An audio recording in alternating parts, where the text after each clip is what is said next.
In the long span of WoW's history, there are dozens and dozens of zones players have explored, from volcanic mountains to otherworldly swamps and fiery hellscapes. But there's one particular zone that is brought up time and time again for being one of the best zones in all of WoW because of just how cozy, relaxing, and beautiful it really is. Today, we are going to be covering that zone and talk about all the interesting lore and tidbits you may have missed. But first, traveling all the way over to the Grizzly Hills is expensive. So here's a quick word from today's sponsor. Battlegrounds, pet battles, dungeons, raids, Shadow Legends! Look, I know you guys love fantasy games, and Raid Shadow Legends is the most epic game of all time you can play straight from your phone. The new thing being added to Raid is my new favorite faction, the High Elves. They've been around for thousands of years and survived attacks from orcs and lizardmen. They helped the humans form into civilizations and defeat the orcs when they invaded. But then Elven history turned for the worst when Cyrath, the Lord of Darkness, corrupt the elves to attack their own kingdom. This nearly wiped them all out, but Arvia survived and is now stronger than ever. This month, Raid is having a bunch of events with Forge Pass Season 3, which includes rewards like the limited edition artifact set. There's also new champions, along with some awesome looking champion skins for the incredible Madame Ceres. Ooh. But wait, there's some huge news you've all been waiting for, right? Later this month, the Death Knight is also going to become a legendary champion. Cool! There's never been a better time to get started, okay? New players, you can use my link or scan the QR code right here and get a free starter pack with almost $30 and a free champion Aina and also this cool in-game loot. You'll find your rewards here in your inbox for the next 30 days only. Thank you, Raid, for sponsoring this video. On with your regularly scheduled content.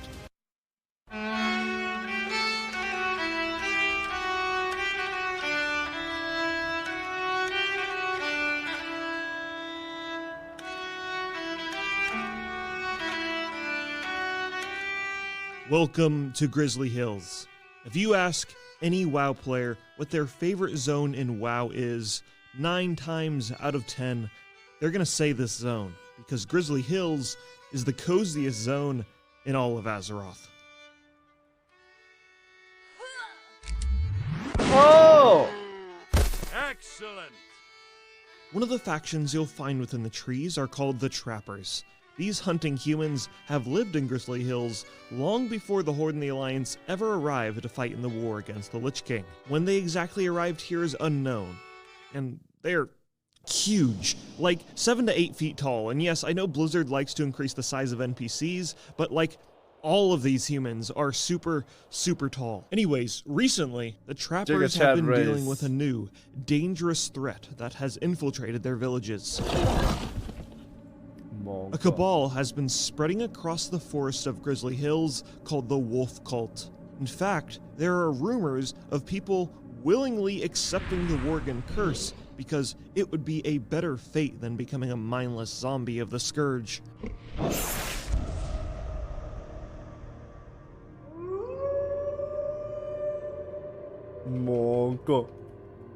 Through a series of quests, players later find out that this leader of the cult is none other than Archmage Arugal, the same mage that spread the Worgen curse at Shadowfang Keep. He was killed back then, but was later resurrected by the Lich King's Council of Sandlane to fight once again. But we kill him again on the Blood Moon Isle, where he is residing atop of a stone tower that has the exact same architecture as his fortress back in Silverpine Forest.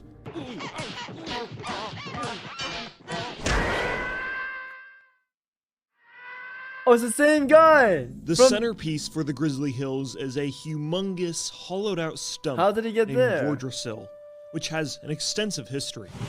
Long ago, the druid Fandral Staghelm took a bunch of branches from the World Tree of Nordrasil and planted them all over the world. He went to Ashenvale, Fairless, Hinterlands, Duskwood, and Crystal Song Forest, and all of these were considered great trees. Wow. And the one in Grizzly Hills was so big, it was considered a world tree, and was named Andrasil, meaning Crown of Snow.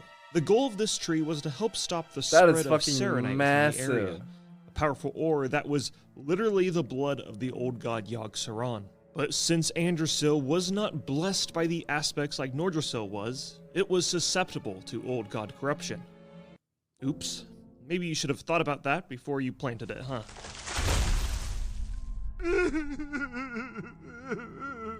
So the Cenarian druids, they chopped it down to stop the spread of corruption, but the damage was already done. Yogg-Saron had already used the tree to breach into the Emerald Dream, and would eventually manifest the Emerald Nightmare within this new realm.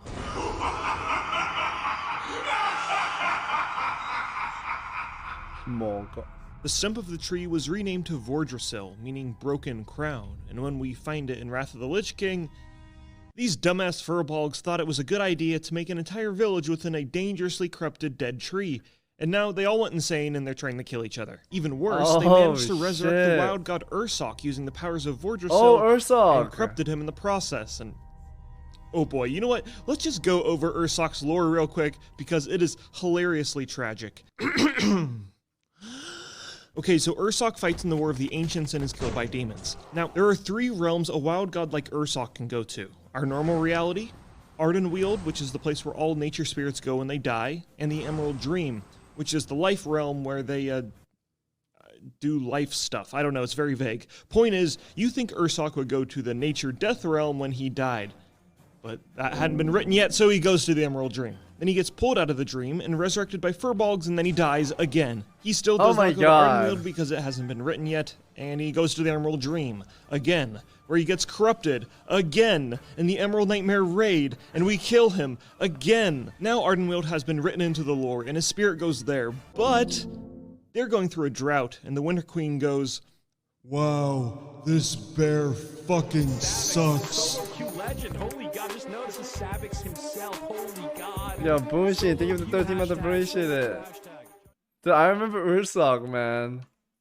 And has his essence used to restore all of the other seeds, meaning Ursoc dies again in the death realm. Oh my God. Meaning that he is now super, super dead. And I just want to know who at Blizzard hates Ursoc so much, because he is the most punished character in all of the Warcraft universe for literally no reason whatsoever. And you know what? I think we need a palate cleanser after that depressing story. So, look over here at the Westfall Brigade. This is a platoon of soldiers from the People's Militia in Westfall. It's even led by Grain Stoutmantle, that guy that stands in front of the tower in Sentinel Hill. Oh, what the fuck? And there's also these freakishly large children. I mean, everyone's large in this place, right? It's like Yosemite. Everything's big, dude. It's like a jungle. All the animals are big. Maybe we need to go somewhere else. Look over here at the Amberpine Lodge. This is one of the coziest locations in the zone, where you can relax at. And there's even a quest over here where you get to enjoy some delicious amber seeds. And after you eat them, you go over here and...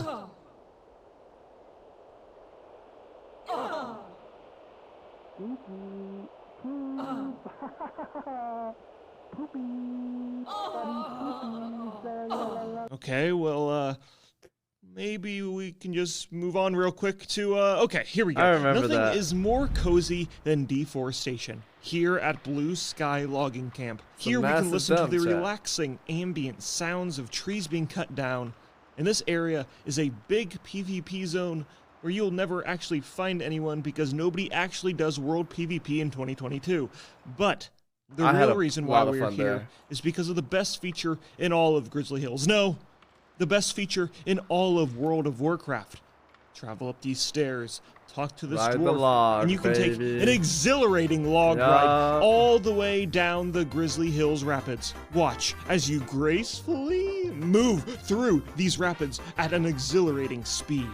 The log ride of your life will end in Venture Bay, another PvP area that will 99% of the time be incredibly empty.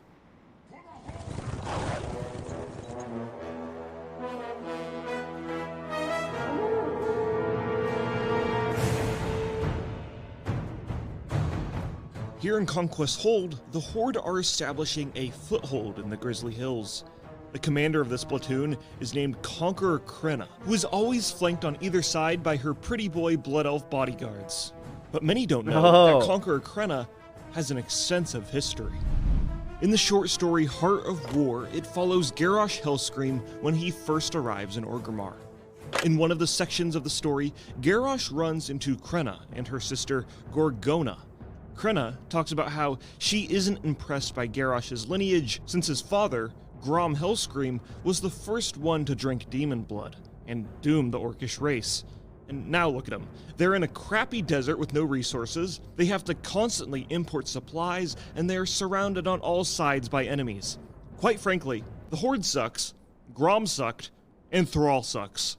Garrosh responds by saying, I'm gonna beat your traitorous ass! But Gorgona intervened, explaining the reasoning for the orcs living in the desert to atone for their sins, since they killed a bunch of innocents in their demon blood-fueled rage and blah blah blah blah blah, who cares? Oh, is that the After real mulling reason? over the interaction, Garrosh would later come to the conclusion that perhaps Krenna was right.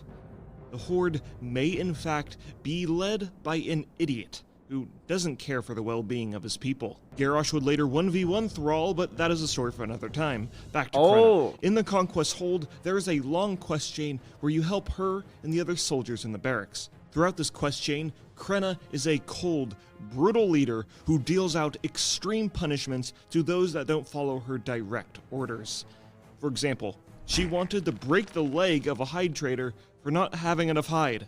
She orders her sister, Gorgona, to do it, but she just lightly kicks his leg instead. Krenna later catches on that her sister is not following her exact orders, and they have a duel to the death in the arena of the Hold. Oh, and I'd just like to add that I find it hilarious that the Horde felt like they absolutely needed an arena when establishing a base for absolutely no reason.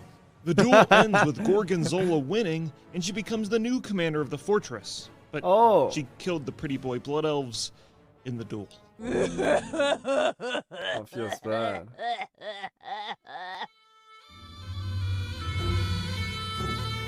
In the northern reaches of the hills, Drakari trolls from Zuldrak are fleeing from their homelands and spreading across the zone. The hunting party located in Granite Springs is wanting to put a stop to it because they hate trolls. You may remember this group from TBC where they hang out in front of Zul'Aman. The leader of this band of misfits is named Bud Neckred. The final quest he gives you in Zul'Aman is to obtain the blood of Zul'Jin after his defeat.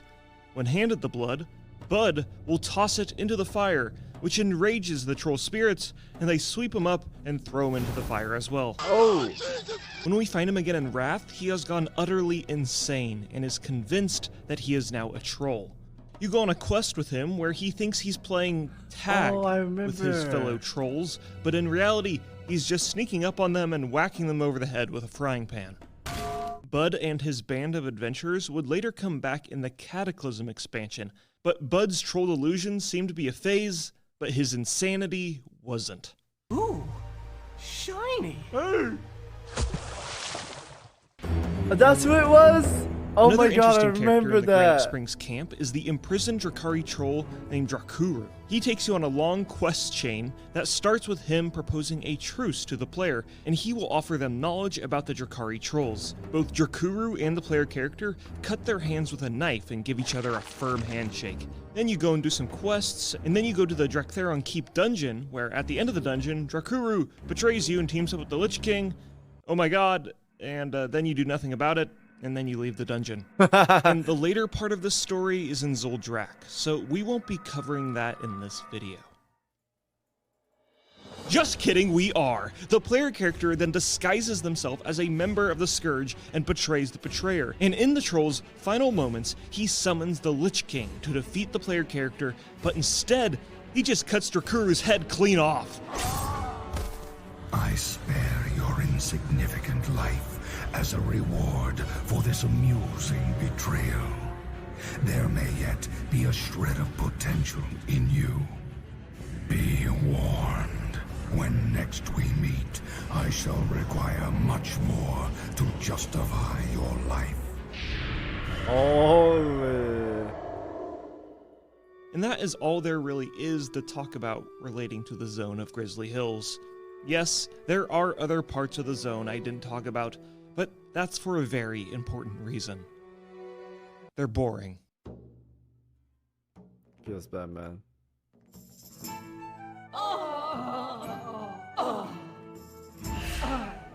Moga.